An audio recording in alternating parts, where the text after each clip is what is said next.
Hello, ஒரு நிமிடம். இன்றைய தியானம். ஒரு அருமையான கிறிஸ்தவ நண்பர் ஒருவர் அழகான குதிரை ஒன்றை வளர்த்து வந்தார். அது மிகவும் அழகானதும் விலை மதிப்புள்ளதுமாக இருந்தது. இப்படி இருக்க திடீரென ஒரு நாள் அது காணாமல் போய்விட்டது. அவனுடைய மனைவி, குழந்தைகள், உறவினர்கள் அந்த குதிரை காணாமல் போனதை குறித்து மிகவும் வருந்தினார்கள். ஆனால் அந்த கிறிஸ்தவ நண்பரோ அதை பற்றி கொஞ்சமும் கவலைப்படவே இல்லை.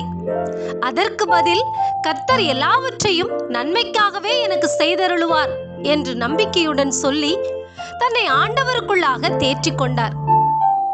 என்ன ஆச்சரியம் பாருங்கள்! அவர்கள் எதிர்பார்த்திராத சமயத்தில் அந்த குதிரை சில நாட்கள் கழித்து அந்த நண்பரின் வீடு வந்து சேர்ந்தது. ஆனால் அது தனியாக திரும்பாமல் இன்னும் பல குதிரைகளை அழைத்து கொண்டு வந்தது.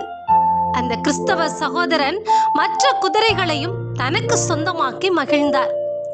சில நாட்கள் கழித்து அந்த குதிரை அவர் மகனின் காலில் பலமாய் மிதித்து விட்டது. அதனால் அந்த இளைஞனுக்கு எலும்பு ஒடிந்து கடுமையான வலியில் துடித்தான்.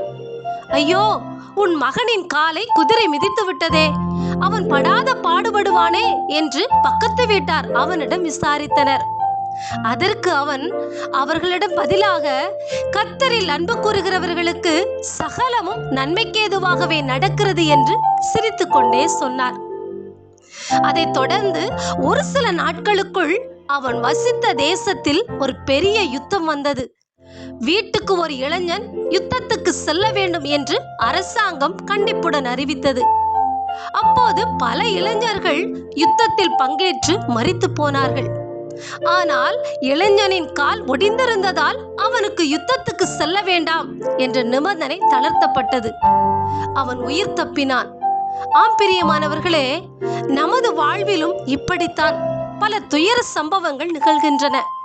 அப்போதெல்லாம் நாம், ஏன் இப்படி வந்தது, எனக்கா இப்படி, நல்லவனாகவும் கடவுளுக்கு பயந்தவனாகவும் இருந்தும் இப்படி ஒரு கதியா என்று இறைவனிடம் கேள்வி கேட்டுக் கொண்டிருக்கிறோம்.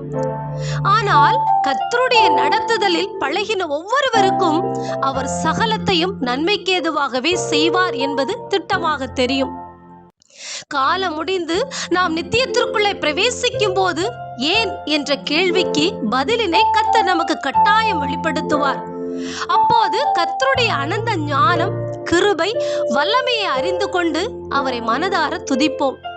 எனவே எந்த சூழ்நிலையிலும் கலங்காமல், மனம் சோர்ந்து போகாமல், கர்த்தர் எனக்கு இப்போதும் எப்போதும் எல்லாமே நன்மைக்காகவே செய்வார் என்ற அசையா நம்பிக்கையுடன் ஆண்டவருக்காக வாழுவோமா?